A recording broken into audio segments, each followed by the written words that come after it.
All right, painting class, I wanted to talk to you a little bit about starting the next section of your painting and how color works. So here is my still life photo. I'm just, here's my computer, just showing it to you right here. And I talked about in a lecture that I posted, which I'll make sure I also post on the color painting page. What is going on? No, don't do that. Oh, there we go. I talked about when you have a warm light or a hot light. So my light in this image is very warm. So it's coming this direction and hitting down here. And it's a warm light, you can see that. And it's like, if you look at this right here, as you get up to the top of that bead, it gets hotter, like more orange. So we know that's a warm light because of the change. And also we know if there's a warm light, there's a cool shadow. So look right here, this gets cooler. These are cooler and the tops of them are warmer. And that's really important to think about because we aren't going to be you're not going to mix black. So you know how to mix black, but don't mix black and then add it to the color. Instead, you really want to think about a couple things. You want to think about the complementary color, so you can add a little complementary color to add it to the color to make it a little bit darker. You could also want to think about the reflection. So we have blue reflecting in there to make a little green. So when I painted that, and it's not,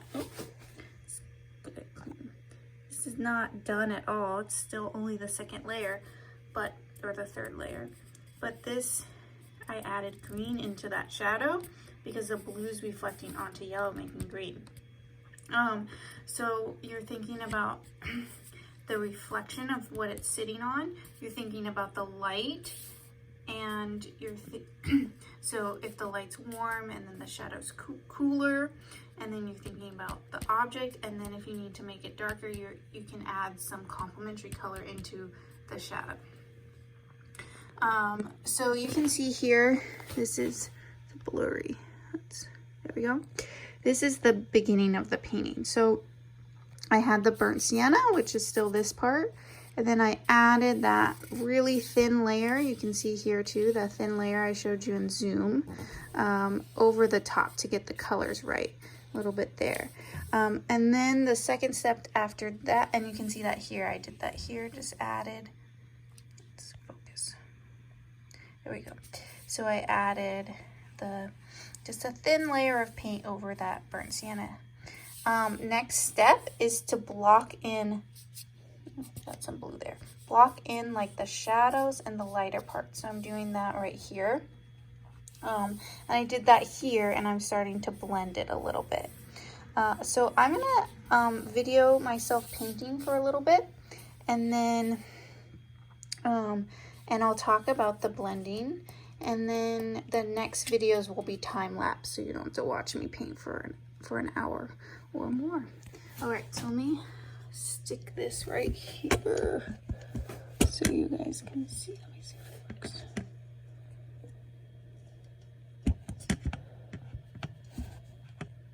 Okay, so let me get my paintbrush. Okay, so I've got my palette set up, and you can see I have it set up with the triangle of the primaries, and then on the side I have white and my browns. Okay, so let's see here. I think I'll show you this one since I only have a step on that, and I'll talk about blending. Okay, so I want to mix that color again. So it's a purple. We're gonna make that purple. Okay, so purple's a pretty dark color. So you can, I will use it on its own for the shadows, and I can get more blue when I need to. Okay, so I have that dark color. Before for those of you that are acrylic, you need to do this really fast. Oil, you can do this really slow, like you can block everything out and then come in and blend later. But if you're acrylic, you need to do this fast. So I have this darker purple. Now what I want to do is take some of that and add some white to it. Okay, so the shadow, or I mean the highlight is warmer, so it's more red.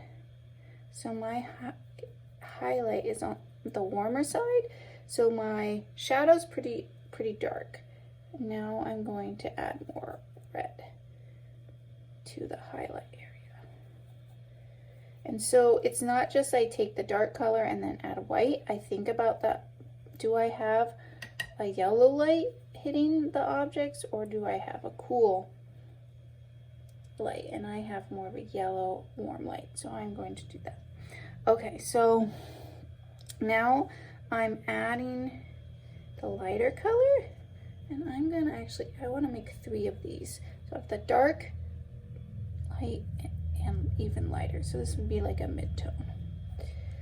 Okay, so I'm gonna look. There is a lot of bright right here. So I'm gonna put that on. I already have the dark there. And then I'm gonna add this right here. Add the dark too. So I have 3 values right there. Now when I'm blending, I'm gonna take a dry brush with no paint on it, and I'm gonna fan it back and forth. And I want to get some form, so instead of going straight up and down when I fan it, I'm fanning like in a curve, like this. And I can come back. Sometimes you need a little bit of a wet brush, or you can even have a clean brush to do that with a little water on it. If with acrylic, a lot of times if it's too wet, it will just pick up the paint and there's not much you can do.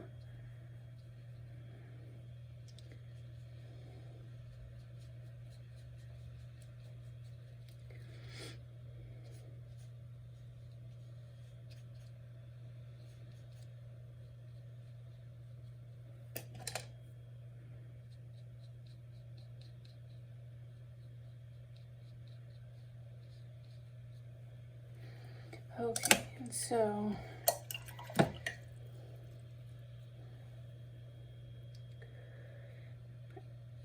right there.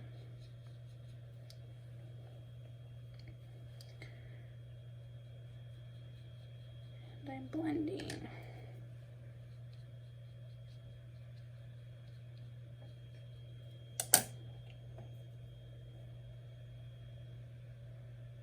Bright area right here. A lot of times when you add really bright areas, it feels really stark, but it just feels like, it's a lot of white. But as you blend, it won't feel that way. So you don't want to be scared of brightening things up, because then your painting might get too dark, and you don't want a dark painting.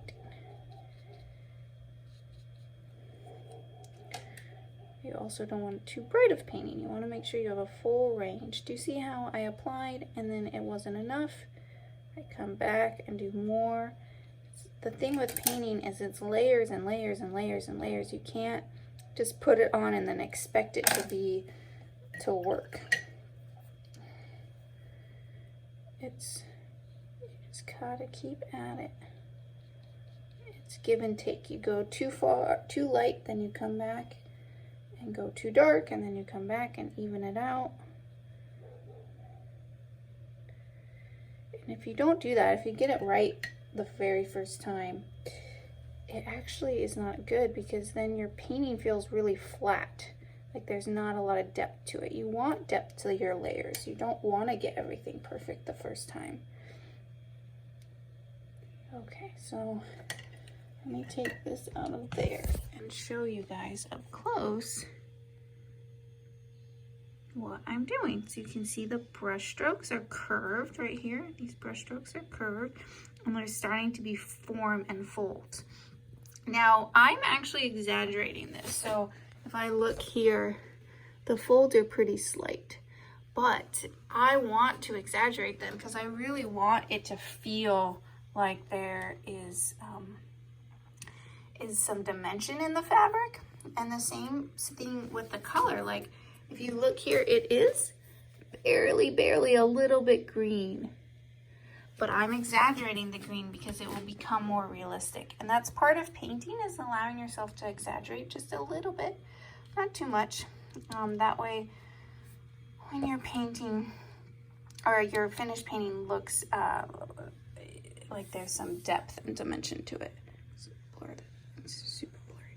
All right, so I'm going to do some more time lapse, and then next week, or this is spring break when I'm doing this, but we'll have a Zoom meeting. If you listen to this before that, we will have a Zoom meeting. We'll talk more about this, but my videos for a while will be time lapse videos, so you can see the process as I'm painting.